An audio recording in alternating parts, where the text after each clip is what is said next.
IQ का yes, compose your dream। Hello दोस्तों, कैसे हैं आप लोग। आज हम लोग बिहार स्पेशल जो आधुनिक भारतीय इतिहास की जो क्लास चल रही है उसमें हम लोग आगे बढ़ते हैं और एक नए चैप्टर को आज हम लोग देखेंगे, खिलाफत आंदोलन और उसके साथ में असहयोग आंदोलन। खिलाफत आंदोलन और असहयोग आंदोलन दोनों एक साथ चलाया गया था। जैसे पूरे भारत में खिलाफत आंदोलन चलाया गया था और असहयोग आंदोलन चलाया गया था, तो बिहार स्पेशल जब हिस्ट्री पढ़ते हैं हम लोग, बिहार स्पेशल मॉडर्न हिस्ट्री पढ़ते हैं, तो उसमें ये चैप्टर आता है कि बिहार में खिलाफत आंदोलन के प्रमुख नेता कौन थे और खिलाफत आंदोलन की एक्टिविटी के लिए बिहार में क्या क्या घटनाएं हुई थी और कौन उनके प्रमुख नेता थे। उसी तरीके से बिहार में असहयोग आंदोलन के प्रमुख नेता कौन कौन थे, बिहार में असहयोग आंदोलन कहाँ कहाँ सफल हुआ था, कौन कौन से जिले थे और कौन वहां के नेता थे जिन लोगों ने असहयोग आंदोलन को सफल बनाने में राष्ट्रीय स्तर पर महात्मा गांधी का सहयोग किया था। तो यहां से क्वेश्चन पूछा जाता है, तो क्यों ना इसको अच्छे से देख लिया जाए, क्योंकि बिहार स्पेशल जो मॉडर्न हिस्ट्री का जो सिलेबस है उसमें अलग से हम बिहार में खिलाफत आंदोलन और बिहार में असहयोग आंदोलन पढ़ते हैं। दोनों टॉपिक बहुत महत्वपूर्ण है, याद रखिएगा। समानांतर धाराओं का विलय अर्थात खिलाफत आंदोलन के समय हिंदू और मुसलमान दो अलग समानांतर धाराएं थी और दोनों का आपस में मिलन हो जाता है और हिंदू मुस्लिम एकता का सबसे अच्छा उदाहरण हमें जो है प्रथम विश्व युद्ध के दौरान और खिलाफत आंदोलन के समय दिखाई देता है। और महात्मा गांधी उसी का लाभ उठाते हुए हिंदू मुस्लिम एकता को देखते हुए असहयोग आंदोलन शुरू करने का निर्णय लेते हैं। तो खिलाफत और असहयोग कहा जाए तो दोनों एक नए युग की राजनीतिक युग का उदय होता है। 1919 से 1924 के बीच में हम घटनाओं को यहाँ पर देखने का प्रयास करेंगे कि असहयोग आंदोलन जब असफल हो जाता है तो बिहार में उसकी क्या प्रतिक्रिया थी और खिलाफत आंदोलन जब हुआ पूरे देश में शुरू हुआ तो बिहार में उसका क्या योगदान था। यहाँ से क्वेश्चन बीपीएससी में पूछा जाता है, उसके सिलेबस में इसको शामिल किया गया है, तो इसको हमें देखना है, इसको हमें याद रखना है। ठीक है, आगे बढ़ते हैं और एक एक चीज को यहाँ पर देखेंगे, समझेंगे, जिससे अगर क्वेश्चन अगर आपका आए तो गलत ना होने पाए।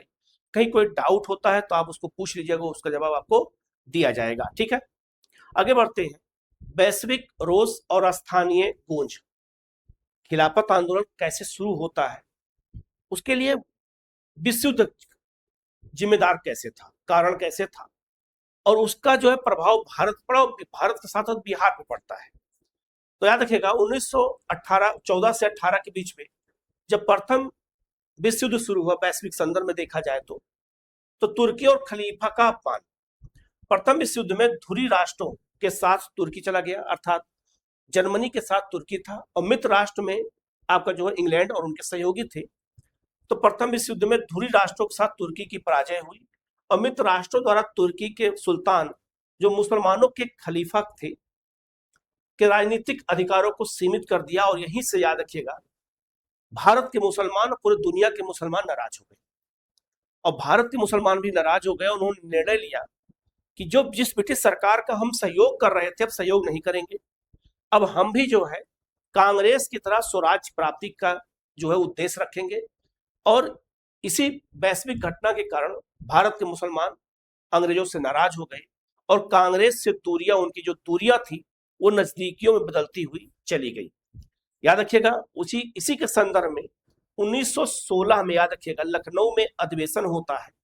अंबिका चरण मजूमदार उसके अध्यक्ष थे और हिंदू मुस्लिम एकता का ही एक उदाहरण वहां देखने को मिला कि मुस्लिम लीग और कांग्रेस का अधिवेशन दोनों का लखनऊ में साथ साथ हुआ, जिसको लेकर के लखनऊ समझौता हुआ। लखनऊ समझौता के तहत जब दोनों के उद्देश्य एक हो गए और जो पृथक निर्वाचन व्यवस्था उसको जिस तक कांग्रेस विरोध कर रही थी उसको एक्सेप्ट कर लिया कांग्रेस ने, और यहीं से धीरे धीरे हिंदू मुस्लिम एकता आगे बढ़ती चली गई। और आकर के देखा जाए तो भारत पर क्या प्रभाव पड़ा इस घटना का, तुर्की के खलीफा के अपमान का। तो याद रखिएगा दिल्ली खिलाफत सम्मेलन का आयोजन किया गया, तो अखिल भारतीय खिलाफत सम्मेलन का आयोजन किया गया। महात्मा गांधी की अध्यक्षता में ब्रिटिश सरकार के साथ असहयोग का प्रस्ताव पारित कर दिया गया, याद रखिएगा। तो असहयोग आंदोलन के खिलाफ ये क्या असहयोग आंदोलन और खिलाफत दोनों साथ चले। तो खिलाफत में महात्मा गांधी को बना दिया गया और दिल्ली में जब खिलाफत की बैठक हुई थी तो उसमें महात्मा गांधी को अध्यक्ष बना दिया गया। ठीक है। पटना में पहली प्रतिक्रिया क्या होती है?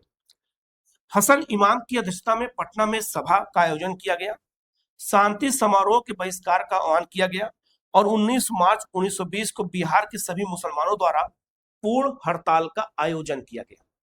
जैसे पूरे भारत के मुसलमानों ने किया खिलाफत आंदोलन के समय में अपने अपने क्षेत्रों में, वैसे बिहार में भी इन लोगों ने किया और बिहार के सभी मुसलमानों द्वारा पूर्ण हड़ताल का आयोजन कर दिया गया, याद रखिएगा।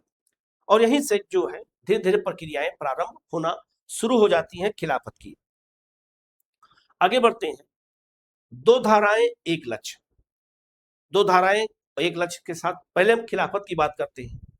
तो खिलाफत आंदोलन, याद रखिएगा, मूल कारण था तुर्की के खलीफा के अधिकारों की पुनर्स्थापना के लिए ही खिलाफत आंदोलन शुरू किया गया था। तो खलीफा से ही खिलाफत आया था, बात याद रखिएगा। खिलाफत आंदोलन का मतलब ये था कि खलीफा के समर्थन में भारत के मुसलमान चाहते थे कि तुर्की के खलीफा को जो अधिकार छीन लिए गए थे वो अधिकार पुनः उनको वापस दे दिए जाए। इस लक्ष्य के साथ राष्ट्रीय नेतृत्व अली बंधुओं ने किया था। पूरे भारत में अली बंधु ही थे जो खिलाफत आंदोलन को चलाए थे। मोहम्मद अली और शौकत अली, इन दो भाइयों ने मिलकर के ही खिलाफत आंदोलन को बढ़ाने का प्रयास किया, उसको आगे बढ़ाया और लखनऊ में उसकी शुरुआत किया और दिल्ली में सम्मेलन बुलाया। महात्मा गांधी को उसका अध्यक्ष बनाया गया। और बिहार में प्रमुख चेहरे कौन थे? मौलाना मोहम्मद शौकत अली और हसन इमाम। शौकत अली, याद रखिएगा, और आपका हसन इमाम, ये बिहार के मुख्य चेहरे थे खिलाफत आंदोलन के। आपसे क्वेश्चन पूछा जाएगा, इसको याद रखिएगा, ये बहुत महत्वपूर्ण पॉइंट है, इसको याद रखना जरूरी है। ठीक है। असहयोग आंदोलन की बात किया जाए, मूल कारण किया जाए तो ब्रिटिश दमन का विरोध और स्वराज की मांग।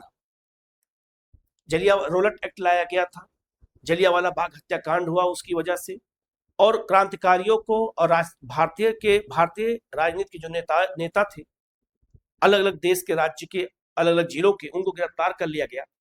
इसीलिए महात्मा गांधी ने हिंदू मुस्लिम एकता को देखते हुए तो ब्रिटिश सरकार का दमन किया गया था, क्रांतिकारी हो और चाहे जो है आपका रोलट एक्ट ला करके अलग अलग लोगों को जेल में बंद किया गया और जलियांवाला बाग में निहत्थे लोगों पर गोलियां चलाई गई।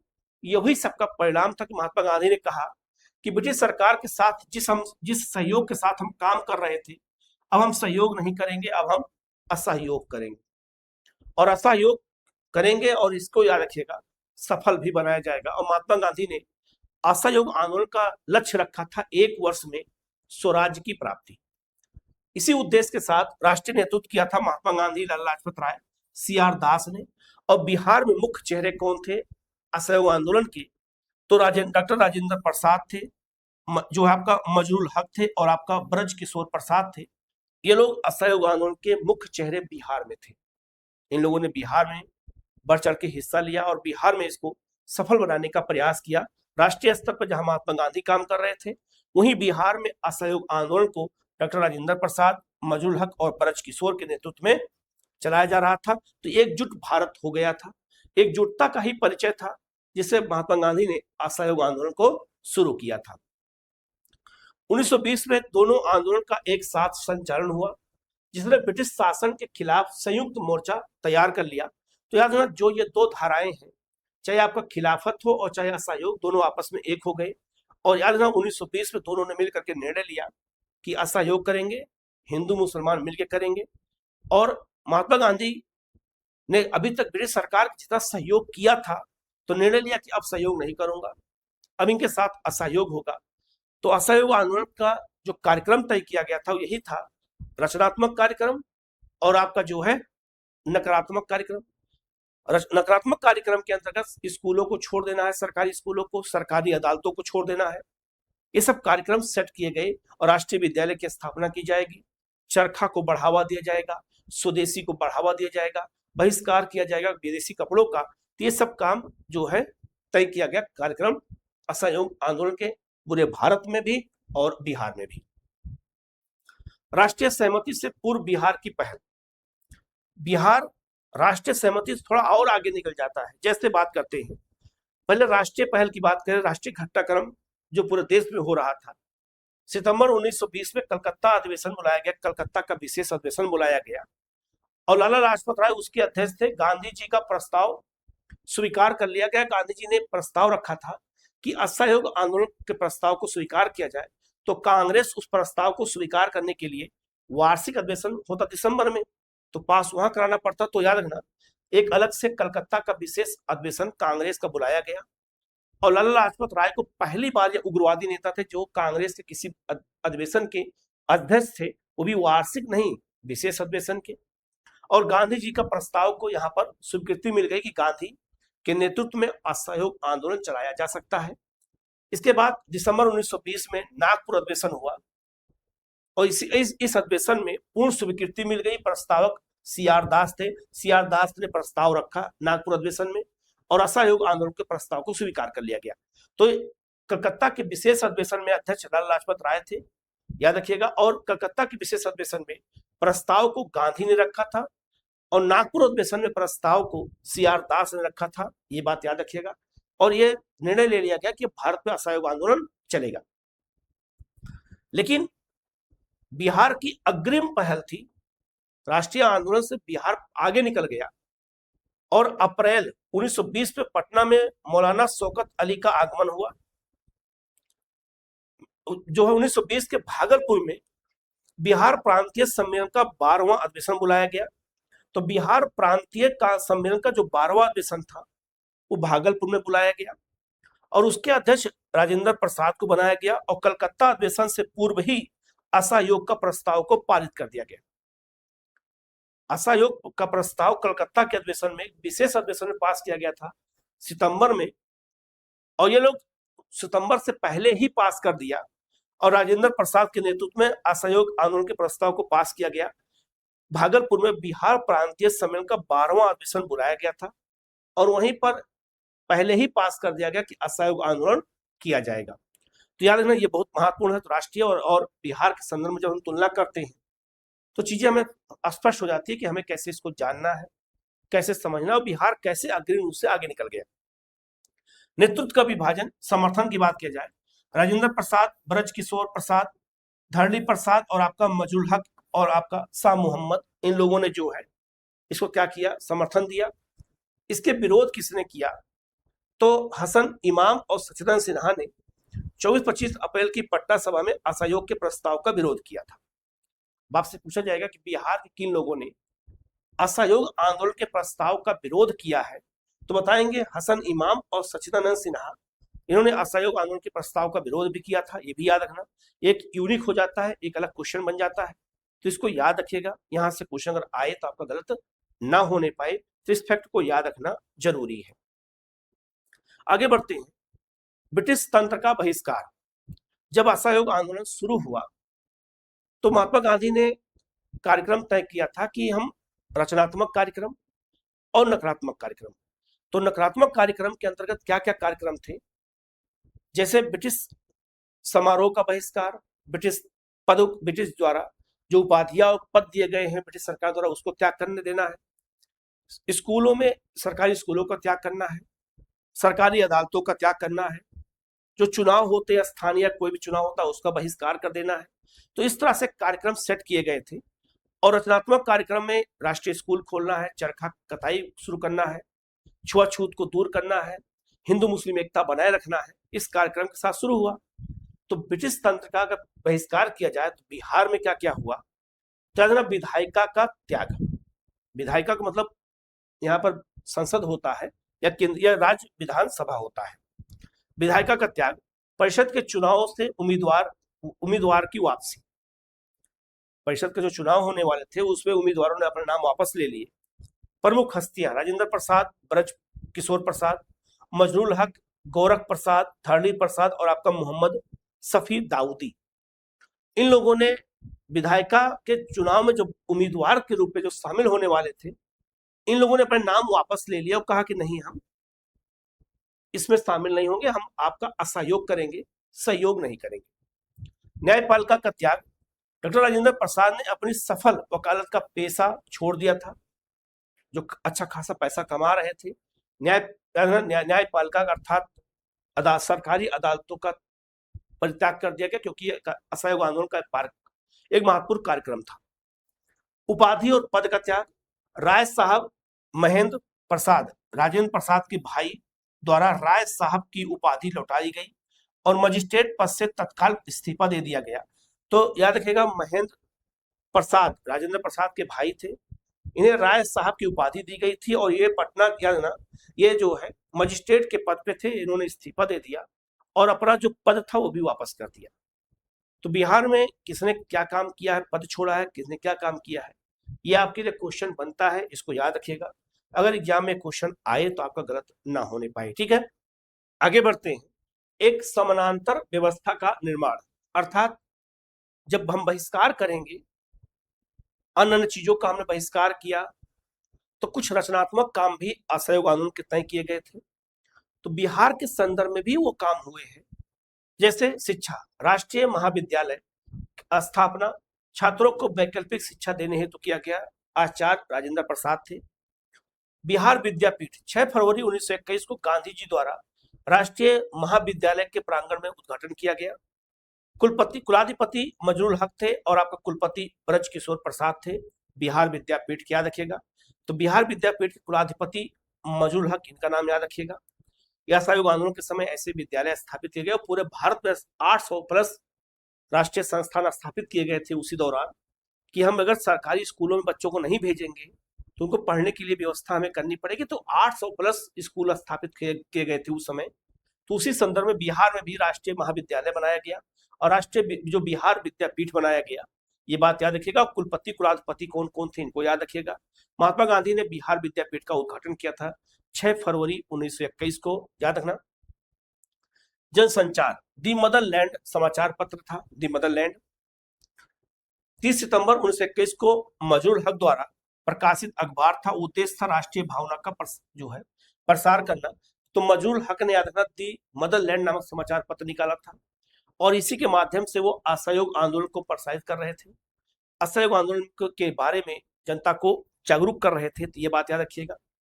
स्वदेशी संस्थाओं में कहा, सामाजिक और धार्मिक व्यवस्था में जो है इमारत ए सरिया मौलाना जो याद है सज्जाद द्वारा फुलवारी में गठित किया गया था। उद्देश्य ब्रिटिश सरकार से पूर्ण असहयोग और मुस्लिम समुदाय का स्वतंत्र मार्गदर्शन के लिए इसकी स्थापना की थी। इस सामाजिक और धार्मिक संस्था की स्थापना की गई। तो अपने अपने तरीके से असहयोग आंदोलन के लिए, खिलाफत आंदोलन के लिए जो बिहार में लोगों ने काम किया था, जिन संस्थाओं की स्थापना की गई थी और उसके कौन कौन नेता जुड़े हुए थे, इसको याद रखिएगा। यहाँ से क्वेश्चन पूछा जाता है, तो गलतियां मत करिएगा। ऐसे क्वेश्चन एग्जाम में बहुत ज्यादा पूछे जाते हैं बीपीएससी में। ठीक है, आंदोलन का केंद्र सदाकत आश्रम, सदाकत आश्रम याद रखिएगा। आज वर्तमान में ये बिहार के पटना में है और यहीं पर बिहार राज्य बिहार कांग्रेस का मुख्यालय भी आज वर्तमान में है। तो सदाकत आश्रम एक महत्वपूर्ण केंद्र था इस आंदोलन का, याद रखिएगा। आधारशिला, आधारशिला सदाकत आश्रम की किसने रखी थी, तो असहयोग आंदोलन के दौरान मौलाना मजरूल हक द्वारा दीघा के पास स्थापना किया गया था, याद रखिएगा। तो असहयोग आंदोलन के दौरान मौलाना मजरूल हक द्वारा ही दीघा के पास स्थापित किया गया था क्या, सदाकत आश्रम। यह भूमि उनके मित्र खैरू मियां द्वारा राष्ट्रीय कार्य के लिए दान में दी गई थी। तो पूछा जाएगा कि जिस जगह पर मौलाना मजरूल हक ने सदाकत आश्रम की नींव रखी थी, वो जमीन किसकी थी, तो खैरू मियां की जमीन थी, उन्होंने दान में दे दिया था। यह स्थान हिंदू मुस्लिम एकता और स्वतंत्रता संग्राम का मुख्य केंद्र बन गया था उस दौरान, याद रखिएगा। तो आज अगर क्वेश्चन पूछा जाए कि सदाकत आश्रम की स्थापना जो की गई थी वो किस आंदोलन के दौरान की गई थी, तो असहयोग आंदोलन के दौरान किया गया था। किसने किया था, किसकी जमीन थी और क्यों किया गया था, इनको याद रखिएगा, बहुत महत्वपूर्ण है। कहाँ किया गया था ये भी याद रखिएगा। और यही स्वतंत्रता आंदोलन का महत्वपूर्ण केंद्र बिहार का बन गया था, याद रखिएगा। क्रांति का स्वर क्या है, दी मदरलैंड समाचार पत्र, ये क्रांति का स्वर था। यहीं से मदरलैंड अखबार की छपाई शुरू हुई। जो दी मदरलैंड अखबार है इसकी छपाई यहीं से शुरू हुई, इसी याद रखना सदाकत आश्रम से। और ब्रिटिश नीतियों की निडर आलोचना और स्वदेशी विचारों के प्रसार का मुख्य साधन यही था और इसी समाचार पत्र के माध्यम से आंदोलन का प्रचार किया जाता था। आंदोलन की दिशा तय की जाती थी और आंदोलन का नेतृत्व करने का काम होता था। तो याद रखिएगा, तो याद रखना मजरूल हक का नाम दो चीजों से जुड़ा हुआ है इस संदर्भ में देखा जाए तो इन्होंने सदाकत आश्रम की स्थापना की है और दी मदरलैंड समाचार पत्र का प्रकाशन किया है। और ये सब क्वेश्चन बार बार आपसे क्वेश्चन पूछा गया है, तो इसको रिक्वेस्ट है अच्छे से याद कर लीजिएगा। अगर क्वेश्चन आए तो आपका गलत ना होने पाए, बहुत महत्वपूर्ण टॉपिक है, इसको याद रखना जरूरी है। ठीक है। चरम बिंदु जन आंदोलन और पूर्ण हड़ताल का आयोजन किया गया।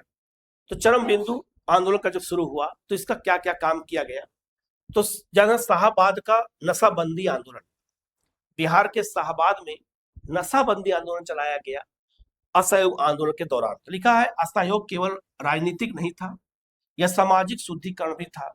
शाहाबाद में लोगों ने नशा छोड़ने की व्यापक अपील की गई, जिसने ग्रामीण जनता को आंदोलन से जोड़ दिया। असहयोग आंदोलन के दौरान नशाबंदी आंदोलन अगर पूछा जाए कहाँ चलाया गया था बिहार में, तो शाहाबाद में चलाया गया था नवंबर 1920 में, याद रखिएगा। और लोगों से कहा गया कि राजनीतिक आधार पर नहीं, हमें सामाजिक आधार पर भी बहिष्कार करना है और ब्रिटिश सरकार की जो चीजें हैं उसका हमें बहिष्कार कर देना है। ये काम किया गया। इसके बाद याद रखिएगा उसी समय जब असहयोग आंदोलन चल रहा था तो 22 दिसंबर 1921 को प्रिंस ऑफ वेल्स का पटना आगमन हुआ था। ये बात याद रखिएगा। पूछा जाएगा कि प्रिंस ऑफ वेल्स, वेल्स एक राज्य है, एक वहां का क्या कहते हैं इंग्लैंड का, और वहां के राजा आए थे तो उनका नाम था, उनका कहते थे प्रिंस ऑफ वेल्स।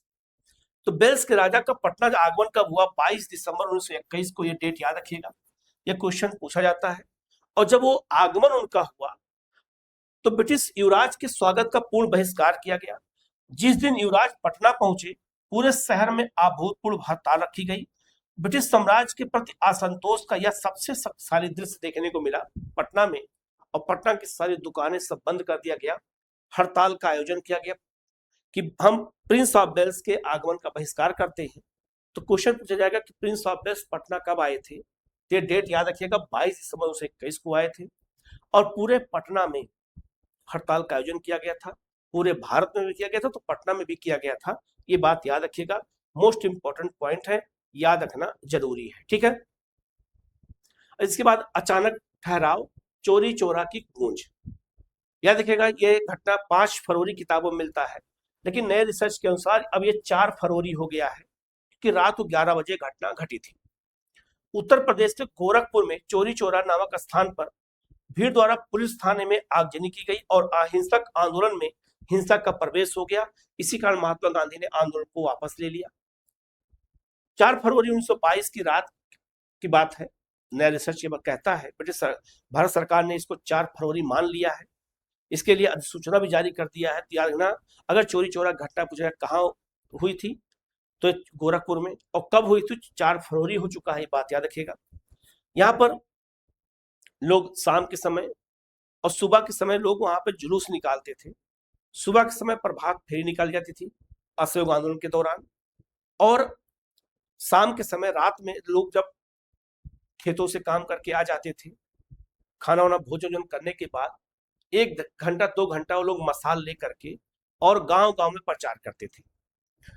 उसी में जब जो आंदोलनकारियों की भीड़ थी मसाल लेकर के, गोरखपुर में चोरी चोरा गांव के सामने से जब गुजरे पुलिस थाना के आगे से, तो वहां पर रोक दिया गया और वहां पर एक भगवान अहिर नामक एक व्यक्ति थे, उन्हीं के साथ पुलिस की मुठभेड़ हो गई। मतलब मुठभेड़ क्या, मारपीट हो गई। जब वो पुलिस के थाना के सामने से निकले तो लोग नारेबाजी करते हो जाए, तो उसी में किसी पुलिस वाले ने भगवान अहिर को रोक लिया और उनको 1-2 थप्पड़ मार दिया। इसी बात से गुस्से में वो आंदोलनकारी जो सीधे जा रहे थे वो मुड़ गए, और उन लोगों ने जब देखा कि संख्या ज्यादा है तो पुलिस वाले भाग करके और जाकर के छिपने लगे कहां पर, थाने के अंदर।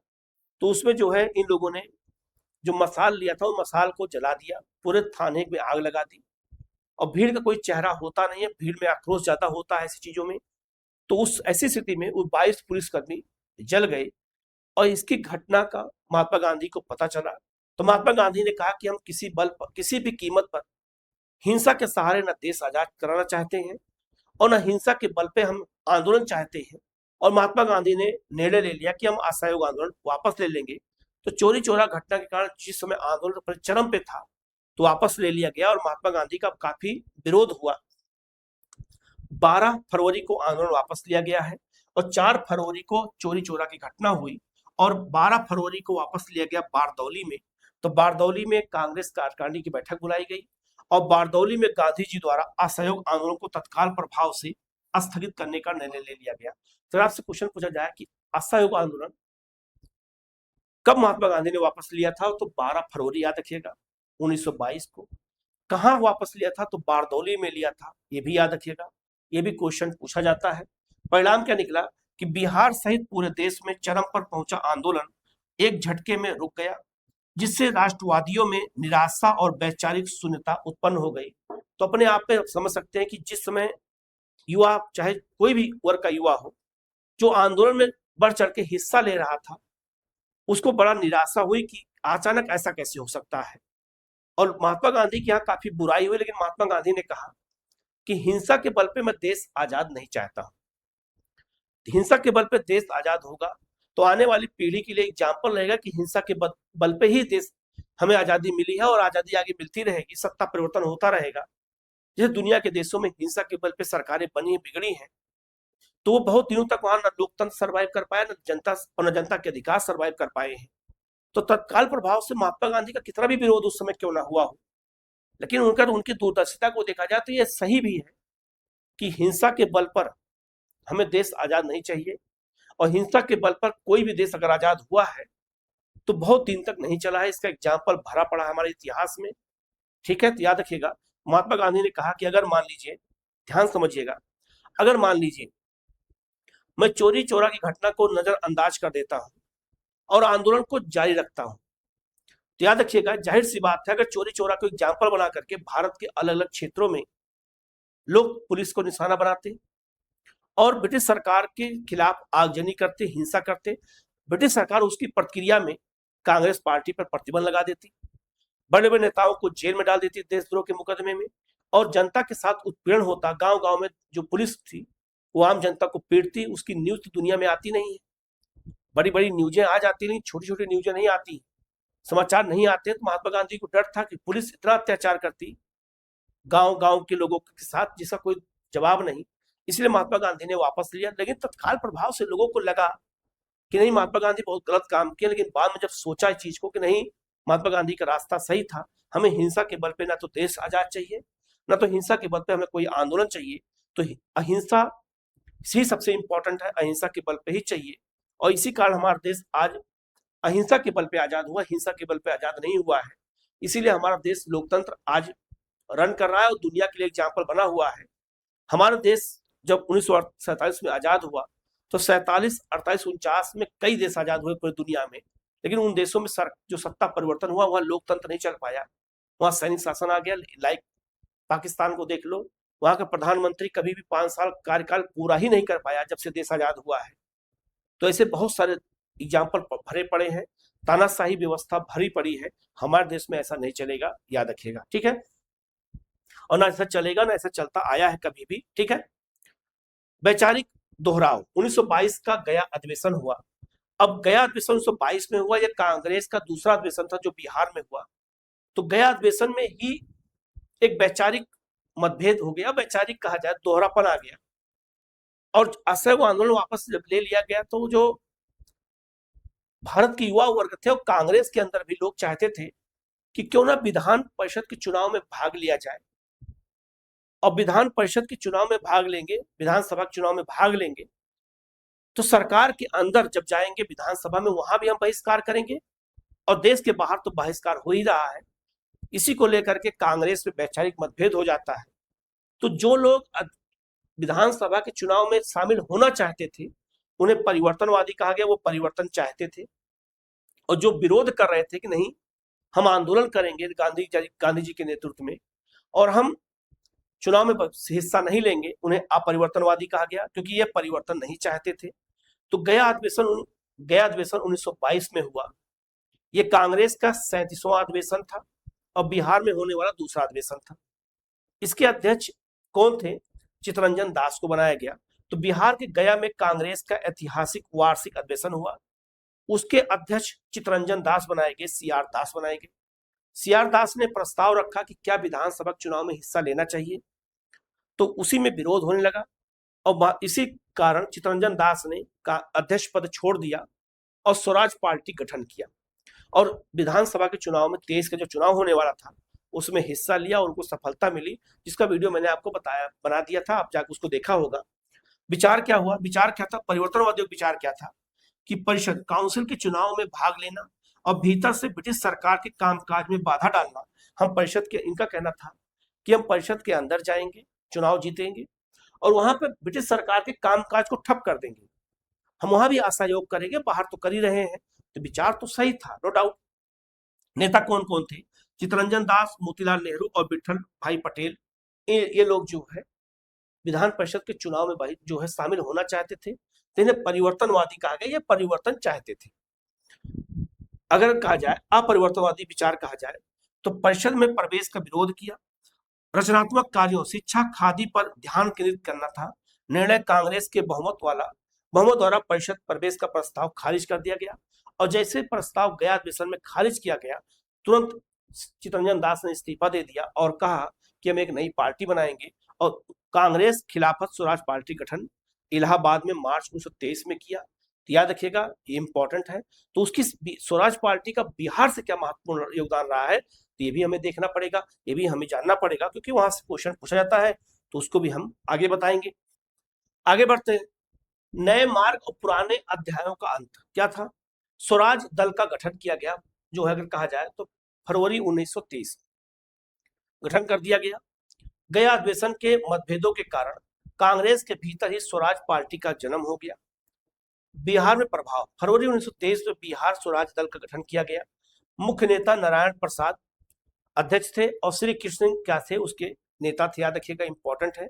और स्वराज दल का गठन किया गया बिहार में भी, जैसे पूरे भारत के लिए था वैसे बिहार के लिए भी था, याद रखिएगा। अभी इसके बारे में और डिटेल में आपको बताता हूं मैं। खिलाफत का अवसान हो गया 24 में। तुर्की में मुस्तफा कमाल पासा द्वारा 24 में खलीफा पद की पूर्ण समाप्ति कर दी गई। परिणाम क्या निकला कि मूल कारण ही समाप्त हो जाने के कारण खिलाफत आंदोलन स्वतः ही निष्प्रभावी हो गया, खत्म हो गया। तुर्की में मुस्तफा कमाल पासा ने तुर्की या खलीफा के पद को ही समाप्त कर दिया और जब समाप्त कर दिया तो अब कोई मतलब ही नहीं रह गया। ऐसी स्थिति में याद रखिए 24 में, और इसीलिए जो है खिलाफत आंदोलन स्वतः धीरे धीरे क्या हो गया, समाप्त हो गया।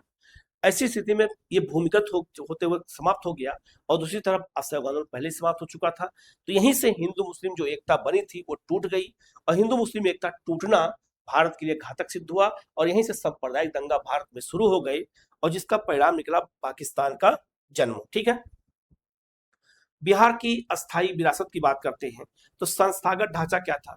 बिहार विद्यापीठ और जो है इमारत ए सरिया जो आज भी सक्रिय है, जैसी संस्थाओं ने आत्मनिर्भरता की नींव रखी थी उस समय।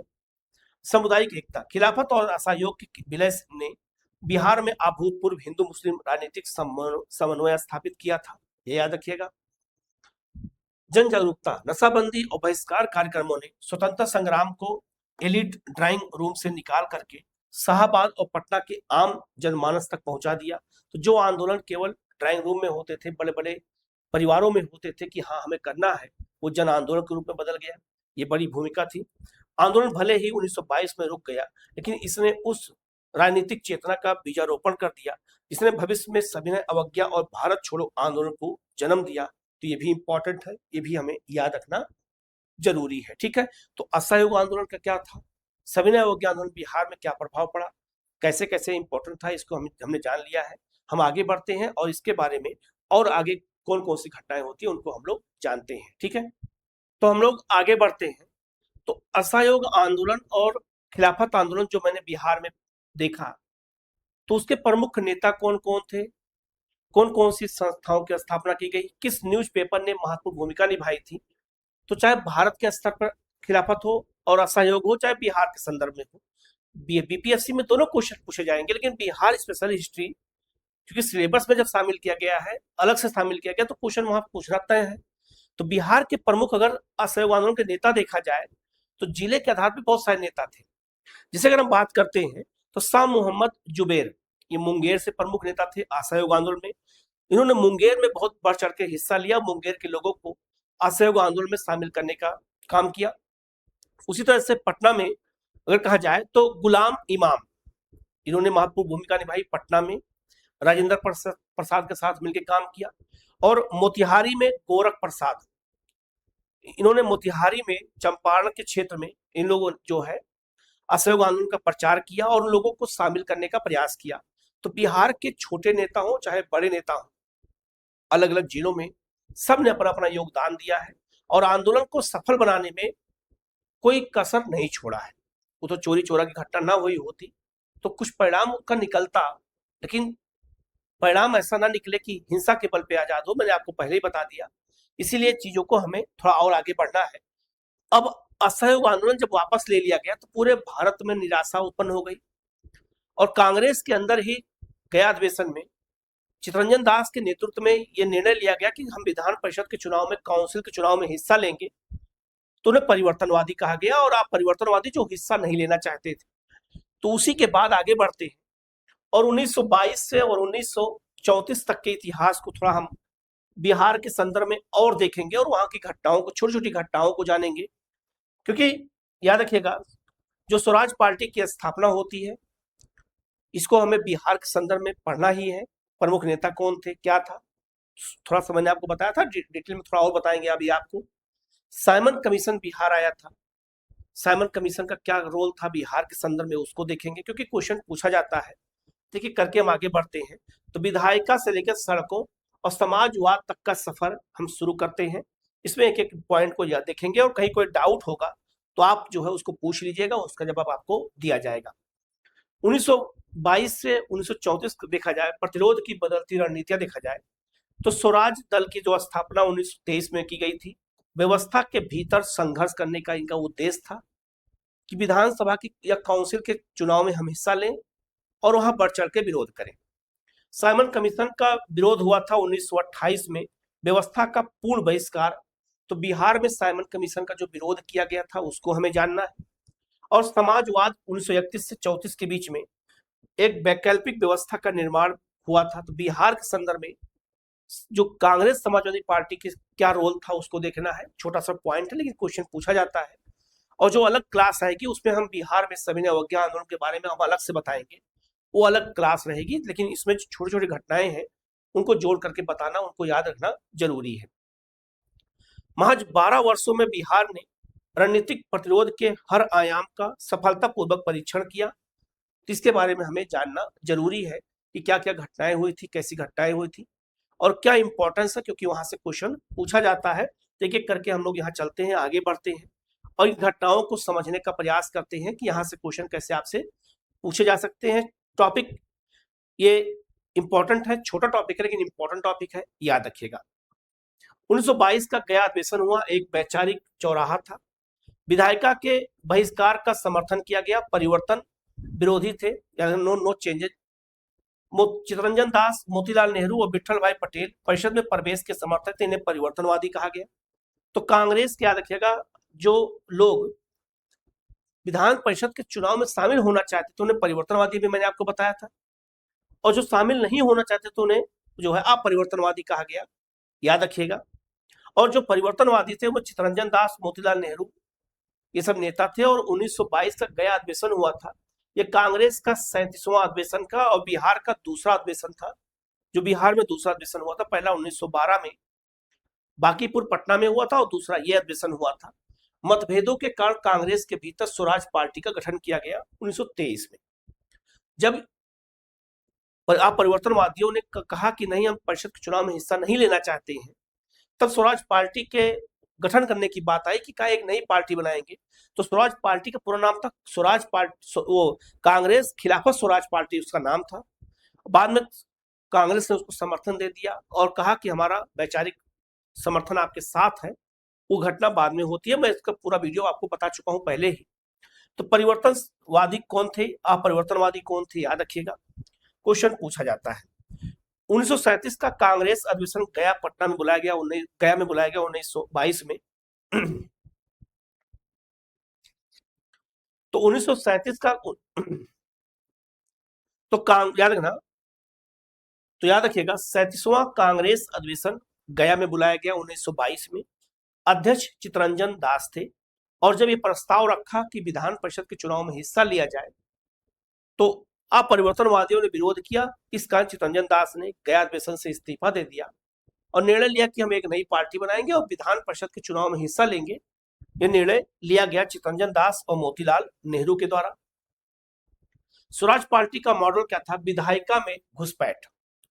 विधायिका में घुसपैठ का मतलब यह था कि विधायिका के अंदर जाना है और जाकर के वहां पे विरोध करना है। जो विरोध हम बाहर कर रहे हैं वही विरोध हमें अंदर भी करना है। तो उद्देश्य यही था कि विधायिका में प्रवेश का चुनाव के द्वारा भीतर से ब्रिटिश नीतियों का विरोध किया जाए और जो कानून भारत के खिलाफ पास होना हो उस कानून को पास होने ही नहीं दिया जाए। कर प्रणाली क्या है कि असहयोग को सड़कों से उठा करके सरकारी मशीनरी के भीतर लाना था, यह कार्य प्रणाली थी। इसी उद्देश्य के साथ स्वराज पार्टी ने निर्णय लिया कि हम 1923 के चुनाव में हिस्सा लेंगे जो 1919 के अधिनियम के तहत कराया जाएगा। इसी संदर्भ में ये लोग आगे बढ़ते हैं और अपना काम शुरू करते हैं और बिहार में स्वराज दल का उदय हुआ फरवरी 1923 में। याद रखना श्री कृष्ण सिंह गठनकर्ता और प्रमुख नेता थे स्वराज पार्टी के। श्री नारायण प्रसाद प्रथम अध्यक्ष बने थे स्वराज दल के बिहार में। पूछा जाएगा कि बिहार में स्वराज दल, जो बिहार में स्वराज पार्टी थी, उसका गठनकर्ता और प्रमुख नेता तो श्री कृष्ण सिंह थे, इनको याद रखिएगा। लेकिन श्री नारायण प्रसाद इसके प्रथम अध्यक्ष थे, ये बात याद रखिएगा, ये भी इंपॉर्टेंट है। और अब्दुल बारी इसके सचिव थे, ये भी याद रखिएगा स्वराज दल से। इन तीन लोगों के नाम याद रखिएगा, क्वेश्चन पूछा गया है तो गलती मत करिएगा।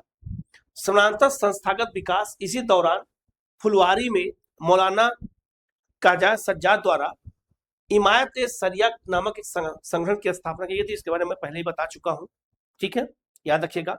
ये अध्यक्ष कौन था, प्रमुख गठनकर्ता कौन थे और सचिव कौन थे, इन तीन लोगों के नाम याद रखिएगा, क्वेश्चन पूछा जाता है, गलती मत करिएगा। साइमन कमीशन, बिना भारतीयों का आयोग 1928। साइमन कमीशन के बारे में मैंने पढ़ाई दिया है आप लोगों को, जाके वीडियो देखिएगा पूरा, जो है हिस्ट्री वाले चैप्टर में। तो साइमन कमीशन का विरोध जो हुआ था, क्यों हुआ था? साइमन कमीशन भारत आया था, गठन किया गया था 1927 में। भारत आया था साइमन कमीशन, और साइमन कमीशन का गठन इसलिए किया गया था 1919 के अधिनियम का सुधार करने के लिए।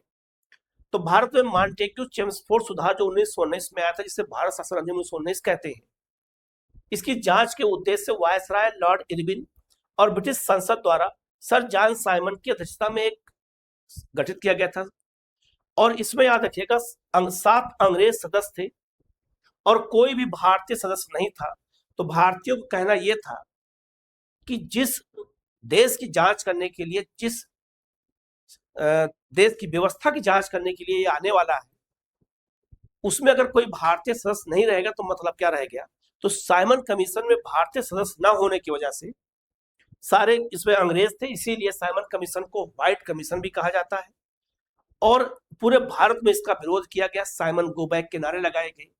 और उसी विरोध में लाहौर में लाला लाजपत राय जब विरोध कर रहे थे तो उनको लाठियों से पीटा गया, जिसके बाद उनकी डेथ हो जाती है। याद रखिएगा ये सब घटनाएं होती हैं। तो साइमन कमीशन के बारे में मैंने विस्तार से आपको बताया है, लेकिन बिहार के संदर्भ में पढ़ना भी इसको जरूरी है कि बिहार में साइमन कमीशन का विरोध किसने किया था, कब किया था, इंपॉर्टेंट है। राष्ट्रीय प्रतिक्रिया की बात करें तो एक भी भारतीय न होने के कारण लाला लाजपत राय के नेतृत्व में राष्ट्रीय स्तर पर तीव्र विरोध प्रदर्शन हुआ और साइमन गो बैक का नारा लाला लाजपत राय ने ही दिया था, याद रखिएगा। और इनके नेतृत्व में पूरे भारत में ये आंदोलन शुरू हुआ और कोई भी भारतीय सदस्य नहीं था। मेन कारण यही था कि साइमन कमीशन का इसीलिए विरोध किया गया। आपसे क्वेश्चन पूछा जाए कि साइमन कमीशन भारत क्यों आया था, तो आप बताओगे कि 1919 के अधिनियम की जांच करने के लिए उसको भेजा गया था। 10 साल के बाद इसकी समीक्षा करनी थी, लेकिन 1 साल पहले ही इसको भेज दिया गया और ये जांच करने के लिए भारत आया। इसके आने से पूरे भारत में विरोध हुआ, तो पटना भी अछूता नहीं रहा, पटना में भी इसका विरोध किया गया। बिहार का संगठित विरोध, रणनीति और जन आंदोलन। याद रखना साइमन कमीशन भारत के अलग अलग शहरों में जाता था, तो पटना भी गया। तो क्वेश्चन पूछा जाएगा, तो सर अली इमाम के नेतृत्व में सर्वदलीय सम्मेलन बुलाया गया और कहा गया कि क्या साइमन कमीशन का विरोध किया जाए, निर्णय लेना था। तो साइमन कमीशन के बहिष्कार की रूपरेखा और नौजवानों को संगठित करने की योजना बनाई गई। सर अली इमाम के नेतृत्व में सर्वदलीय बैठक बुलाई गई और सभी दलों के नेता को बुलाया गया और कहा गया कि कोई कुछ भी हो जाए, हम साइमन कमीशन का विरोध करेंगे। और सब दलों को कहा गया कि आप लोग बहिष्कार करिए और अपने अपने युवाओं को सामने लाइए और उनसे कहिए कि जो है इसका जो है विरोध किया जाए और इसके लिए रूपरेखा क्या होनी चाहिए, क्या योजना होनी चाहिए। इसको लेकर के जो सर्वदलीय बैठक बुलाई गई बिहार में, उसके नेतृत्व किसके नेतृत्व में? सर अली इमाम के नेतृत्व में, याद रखिएगा। अनुग्रह नारायण सिंह के नेतृत्व में सड़क पर विरोध किया गया। पटना की सड़कों पर नौजवानों का उग्र प्रदर्शन हुआ और प्रभात फेरियां निकाली गईं। तो साइमन कमीशन के विरोध में पटना में अनुग्रह नारायण सिंह के नेतृत्व में लोग जो है सड़कों पे उतरे और विरोध प्रदर्शन करना शुरू कर दिया। ठीक है, आगे बढ़ते हैं। साइमन का बिहार दौरा, प्रतिरोध का मानचित्र, याद रखिएगा। अगर ये आपका पटना है और डुमराव रियासत ने साइमन कमीशन का समर्थन किया था। कैसे? पटना 12 दिसंबर 1928, ये डेट याद रखिएगा। आयोग का आगमन हुआ था। समझ लो कि मेरा बर्थडे है, अपना बर्थडे समझ लेना। 12 दिसंबर को पटना साइमन कमीशन का आगमन हुआ है, ये बात याद रखिएगा। शहर पटना और डेट 12 दिसंबर 1928। आयोग का आगमन होता और राष्ट्रवादियों द्वारा प्रबल विरोध का सामना करना पड़ा। पटना में प्रभात फेरी का गीत क्या था? जब पटना में प्रभात फेरी निकाली जा रही थी अनुग्रह नारायण के नेतृत्व में, तो प्रभात फेरी में सुबह सुबह लोग गाना क्या गा रहे थे, नारा क्या लगा रहे थे? उठो जवानों सवेरा हुआ, साइमन भगाने का बेरा हुआ, कि अब उठ जाओ और साइमन कमीशन को भगाने का समय शुरू हो गया है, बेरा शुरू हो गया है। तो ये नारा था, साइमन कमीशन के विरोध में पटना में नारा लगाया गया था। तो खुदा न खास्ता अगर क्वेश्चन पूछ दे तो याद रखिएगा, साइमन कमीशन पटना 12 दिसंबर को आया था। मैं बार बार बता रहा हूं, क्वेश्चन आता है, गलती मत करिएगा, इसको याद रखिएगा। डुमराव की बात करें, साम्राज्यवाद समर्थकों द्वारा आयोग का स्वागत और महाराजा डुमराव द्वारा अतिथि सत्कार किया गया, परंतु राष्ट्रवादियों द्वारा यहां भी उनका व्यापक विरोध किया गया। तो डुमराव रियासत ने जो है कहा जाए तो साइमन कमीशन का स्वागत किया था, ये बात याद रखिएगा, इंपॉर्टेंट है, गलती मत करिएगा। ठीक है, एक नई दिशा, समाजवादी विचारधारा का उदय। आगे बढ़ते हैं। अब कांग्रेस के अंदर जो युवा वर्ग था वो समाजवाद की ओर जाने लगा और समाजवादी विचारधारा का समर्थन करने लगा। तो कांग्रेस को लगा कि हमारा तो और विभाजन हो जाएगा अगर हम समाजवाद का समर्थन नहीं करते हैं। और समाजवाद बुरा नहीं है, समाजवाद का समर्थन नहीं करते हैं तो हमारा जो युवा वर्ग है वो चला जाएगा बाहर। इसीलिए कांग्रेस के अंदर ही जो है एक समाजवादी पार्टी की स्थापना कर दी गई, कांग्रेस समाजवादी पार्टी। तो बिहार भी उसे छूता नहीं रहा। याद रखना, रणनीतिक आजादी की मांग, जनता की जमीनी हकीकत और समाजवादी वैचारिक क्रांति, इसी को ध्यान में रखते हुए याद रखिएगा। तो सिर्फ ब्रिटिश नीतियों का विरोध पर्याप्त नहीं था, समाज के सबसे निचले तबके, किसानों और मजदूरों को राजनीतिक मुख्यधारा में संगठित करने की आवश्यकता महसूस की गई। भारत का जो पढ़ा लिखा वर्ग था उसकी संख्या कम थी और जन आंदोलन के लिए बड़ा मास चाहिए, बड़ा जनसंख्या चाहिए।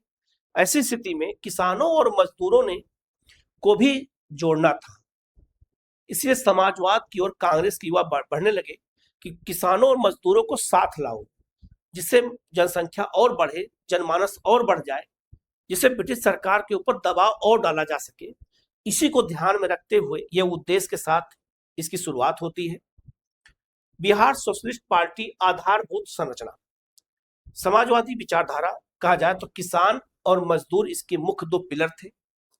समाजवादी विचारधारा के मुख्य पिलर किसान और मजदूर ही हैं। इन्हीं के हक की लड़ाई के लिए ही दुनिया के स्तर पर, भारत के स्तर पर समाजवाद का प्रसार हुआ है, याद रखिएगा। जयप्रकाश नारायण, आचार्य नरेंद्र देव और राम वृक्ष बेनीपुरी ये प्रमुख नेता समाजवादी थे और इन्हीं के नेतृत्व में समाजवाद कांग्रेस के अंदर जन्म लिया, बढ़ने लगा और किसानों मजदूरों को जोड़ने का प्रयास करने लगा। समाजवादी विचारों को बढ़ाना और किसान मजदूरों को संगठित कर स्वतंत्रता संग्राम का आधार व्यापक करना, इस उद्देश्य के साथ यह काम करना शुरू कर दिए। स्थापना से लेकर वैचारिक स्वरूप तक की बात करते हैं तो याद रखिएगा 1931 का प्रारंभिक स्थापना किया गया था गंगा जो है शरण सिन्हा द्वारा, रामानंद मिश्रा, राम वृक्ष बेनीपुरी द्वारा। मुख्य श्रेय क्या था? जयप्रकाश नारायण और फुलेना आपका प्रसाद वर्मा, ये मुख्य श्रेय इनको जाता है कि शुरुआत में इन लोगों ने प्रारंभिक स्थापना 1931 में किया था समाजवादी जो है समाजवाद को लेकर के। बाद में याद रखिएगा 1934 में औपचारिक स्थापना कर दी जाती है। कहां पर और कैसे की जाती है? तो 1934 में औपचारिक रूप से देखा जाए तो आचार्य नरेंद्र देव के इसके अध्यक्ष थे और सचिव जयप्रकाश नारायण थे। अन्य सदस्यों में राम वृक्ष बेनीपुरी, गंगा शरण सिन्हा, अब्दुल बारी और योगेंद्र शुक्ला थे। अंजुमन इस्लामिक हॉल पटना में इसकी स्थापना की गई। अंजुमन इस्लामिक हॉल पटना में याद रखिएगा 34 में क्या किया गया? समाजवादी कांग्रेस की स्थापना की गई और इसमें मुख्य अध्यक्ष याद रखना आचार्य नरेंद्र देव थे और सचिव जयप्रकाश नारायण थे। इनको याद रखिएगा, ये क्वेश्चन पूछा जाता है, गलती मत करिएगा, यहां से क्वेश्चन एग्जाम में आता है। ठीक है, आगे बढ़ते हैं। प्रतिरोध के 3 आयाम एक तुलनात्मक विश्लेषण करते हैं। तो स्वराज पार्टी 1923, मुख्य रणनीति क्या थी कि विधायिका में प्रवेश करना है और व्यवधान डालना है। मुख्य राष्ट्रीय नेतृत्व चित्तरंजन दास, मोतीलाल नेहरू। बिहार के प्रमुख नेता श्री कृष्ण सिंह, नारायण प्रसाद और अब्दुल बारी थे स्वराज पार्टी से। मुख्य उद्देश्य व्यवस्था के भीतर से ब्रिटिश नीतियों का विरोध करना था, इन्हें परिवर्तनवादी कहा गया। साइमन कमीशन 28 में आया, सड़क पर सर्वदलीय जन बहिष्कार किया गया। राष्ट्रीय स्तर पर लाला लाजपत राय के नेतृत्व में आंदोलन चलाया गया। बिहार में सर अली इमाम, अनुग्रह नारायण सिंह पटना में इन्होंने व्यापक स्तर पर साइमन कमीशन का विरोध किया। साइमन कमीशन का पूर्ण बहिष्कार किया गया, ये उद्देश्य के साथ किया गया। सोशलिस्ट पार्टी 31 से लेकर 34 के बीच में बनाई गई थी। किसान मजदूरों का वैचारिक संगठन था, स्थानीय नेतृत्व का केंद्रित था। जयप्रकाश नारायण, आचार्य नरेंद्र देव बेनीपुरी इसके मुख्य बिहार के नेता थे। समाजवादी विचारों का प्रसार और जमीनी संगठन बना था। किसानों मजदूरों को जोड़ना था, मजबूत करना था जन आंदोलन को। इसी उद्देश्य के साथ याद रखिएगा सोशलिस्ट पार्टी की स्थापना की गई थी। यहां से क्वेश्चन एग्जाम में आपसे पूछा जाता है। संघर्ष का पूर्ण चक्र बिहार की 360 डिग्री भूमिका क्या है? याद रखिएगा, पूर्ण साम्राज्यवाद विरोधी मोर्चा, लेकिन है क्या? विधायिका स्वराज पार्टी द्वारा नीतिगत विरोध करना। सड़क और नौजवान, साइमन कमीशन का विरोध द्वारा जन आंदोलन और किसान मजदूरों के लिए सोशलिस्ट पार्टी का वैचारिक जो संगठन स्थापित किया गया। तो पूर्ण साम्राज्यवाद विरोधी मोर्चा 3 स्तर पे शुरू हुआ, राष्ट्रीय स्तर पे भी और बिहार में भी किया गया। बिहार ने न केवल ब्रिटिश नीतियों का हर मोर्चे पर विरोध किया, बल्कि स्वतंत्रता के बाद के भारत के लिए एक मजबूत वैचारिक और संगठनात्मक नींव भी तैयार किया। तो बिहार का भारतीय राष्ट्रीय योगदान में, भारतीय राष्ट्रीय इतिहास में जो योगदान है उसको भुलाया नहीं जा सकता है। तो बीपीएससी कैसे आपको भूलने देगा, इसीलिए बीपीएससी ने उसको सिलेबस में शामिल कर लिया है, जिससे आपके क्वेश्चन गलत ना हो। इसी उद्देश्य के साथ एक एक टॉपिक को मैं पढ़ा दे रहा हूँ और इसका पूरा पीडीएफ आपको एग्जाम वेब ऐप पे मिल जाएगा। नहीं मिलेगा मुझे मैसेज करेंगे, मैं प्रोवाइड करा दूंगा। लेकिन याद रखना ये बहुत महत्वपूर्ण सब पॉइंट है। बिल्कुल डायग्राम मैप के माध्यम से बताने का यही प्रयास है कि आपकी दिलचस्पी सब्जेक्ट में बनी रहे और आप परंपरागत पढ़ाई से थोड़ा से हट करके चित्रात्मक मैप के माध्यम से चीजों को समझने का प्रयास करें। तो पूरी हिस्ट्री, एक एक पॉइंट को, एक एक टॉपिक को मैं बताते चल रहा हूँ, इसको अच्छे से देख लीजिएगा। कहीं कोई डाउट होता है तो पूछ लीजिएगा, उसका जवाब आपको दिया जाएगा। तो आज हम लोग यहीं तक करते हैं, अगली क्लास में हम लोग मिलेंगे। और बिहार में सविनय अवज्ञा आंदोलन जो शुरू हुआ था, पूरे भारत से शुरू हुआ, तो बिहार का क्या रोल रहा है, बिहार के किन किन जिलों में सविनय अवज्ञा आंदोलन का जो है प्रसार किया गया, कैसे उस आंदोलन को जन आंदोलन बनाया गया, सबको हम डिटेल में देखेंगे। इंपॉर्टेंट है, और कौन कौन बिहार के नेता थे। तो आज हम लोग इसी जो है क्लास में आज हम लोग यहीं तक करते हैं। फिर मिलते हैं हम लोग एक नई क्लास में एक नए जो है टॉपिक के साथ। Okay, thank you.